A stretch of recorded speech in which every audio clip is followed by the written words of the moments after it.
What's up guys, Dylan here. So I'm going to just do an audio this time and not a video. I just went to the Frick Museum in New York City and it's freaking good.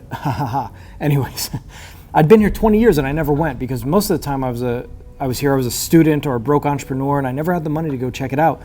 But I finally went, and when I went there, I saw some beautiful paintings. I saw Rembrandt, I saw Goya. I mean, it's a marvel. It's a fantastic museum. Even though the guy who founded it, if you know anything about Frick, was not a very nice person at all.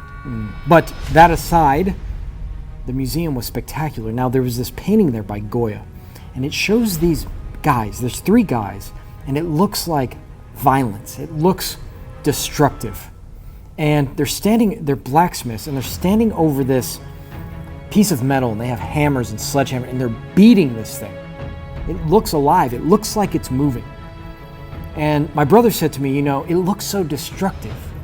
It looks so violent, like they're ruining something.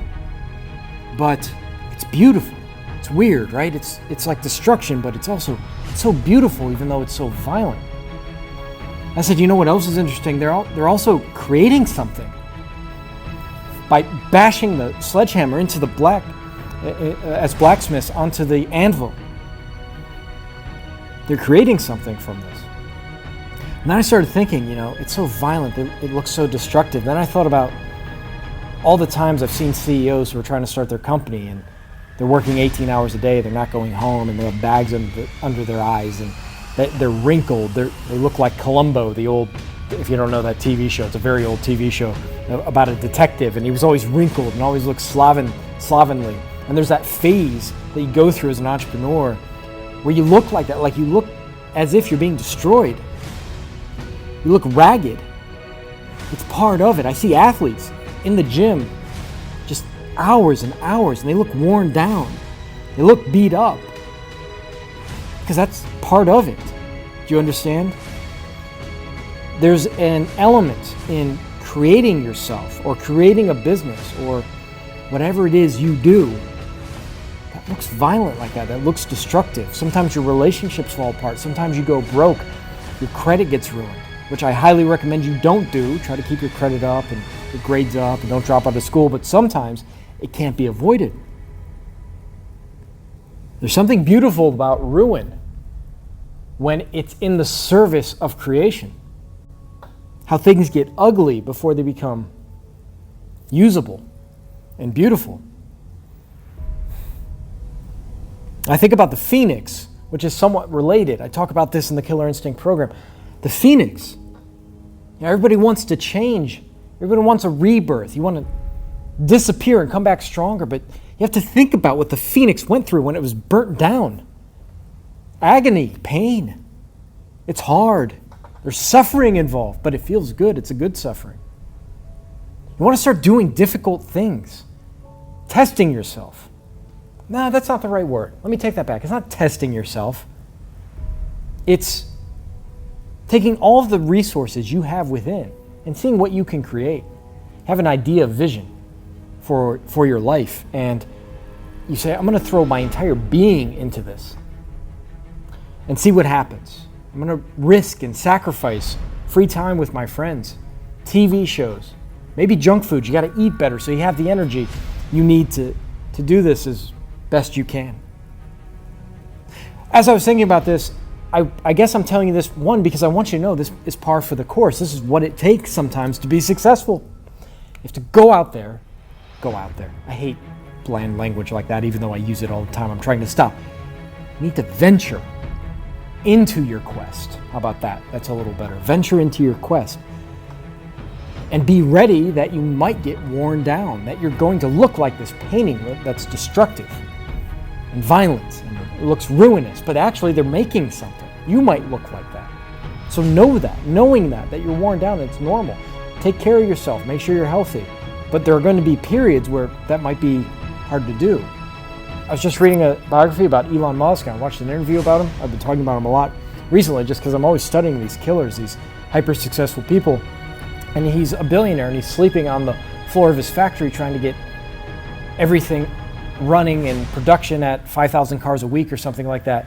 And also when he first started Tesla and SpaceX, they came very close to collapsing, and people who saw him said he was overweight, his weight was up and down, he always had bags under his eyes. It's part of it, that ruin. The second reason I bring this up is because, listen, it doesn't always have to be this way. You need to know that this probably will happen to you, that you kind of have to go through this. However, I've noticed that there's a way to get to the end of the day and feel refreshed and feel replenished while putting out a ton of work and while being very productive. Let's put it that way. Very efficient, still achieving without running yourself haggard. Okay? And that is by letting go of repressed emotion. Now, I'm not going to get into that on this talk. I'm putting out a program and I'm going to do a lot of videos regarding releasing repressed emotion. A lot of psychologists, therapists, psychiatrists don't like this idea. They think it's passé, that there's repressed feelings within that you have to let go of. But I'm telling you, I am an acolyte of things that function, things that work. And I started using this method of releasing this repressed emotion. And at the end of the day, the problem I have is I am so refreshed and so excited and so energized, I have a hard time falling asleep because I'm excited for the next day and I want today to keep going. That never used to be the case. I used to hit the bed and not even remember falling asleep. Now I go to bed and I still want to work, and it's effortless. So I'm saying there might be a way to avoid looking like ruin, to achieve in a graceful manner. Now, I think there are still days, not that I think this, there are still days where I run myself down. It happens. But I would say, I always try to be as precise as possible. I would say at least 75% to 85% of my days, at the end of the day, I feel replenished and refreshed. And it's because I release this negative emotion, and I think secondarily, I really watch my sugar intake and try to eat well. That helps too. We got to look at it from a physical perspective and an emotional perspective, and finally a spiritual perspective, because I've noticed, and you guys have heard me say this more than likely, the law of hard work supersedes most of the time the tendency of quote-unquote attraction. The harder you work, even if you're working long hours and you're working in this graceful manner, it still applies. You don't have to, again, wear yourself down to the nub. The harder you work, the more things start to happen effortlessly. The more you find the right assistance and the right people, and the problems disappear and the challenges disappear much more quickly. It's like a spiritual existence is another way to mitigate this destructive act of creation. Do you understand? So, just to recap. Number one, I tell you about this painting and this ruin you go through when you're trying to create something, so you know it's there. Second, it may not have to be this way if you release, let go of your repressed emotion. We'll get more into that. And you also start to adopt maybe what might be called a more spiritual attitude and allow help to come in from unforeseen sources and places, maybe help from the invisible. If you're an atheist or don't believe in any of that, just keep an open mind and give it a try. I mean, there's probably, if you're an atheist and you don't want to think it's metaphysical, just assume there's something physical that we don't quite understand about hard work and what happens in the environment around us, right? Maybe it just changes our perception when we work hard. Our mind knows what we want, so it's searching the environment consciously or unconsciously for things that would help us attain that goal, and likewise putting us in positions where it would be more fortuitous for people and events to break in our favor. So you can get a materialist outlook on this as well, but I would suggest try adopting a bit of a spiritual attitude. It seems to add a little firepower to it. All right, guys, please like, subscribe, hit the notification bell. Talk to you soon.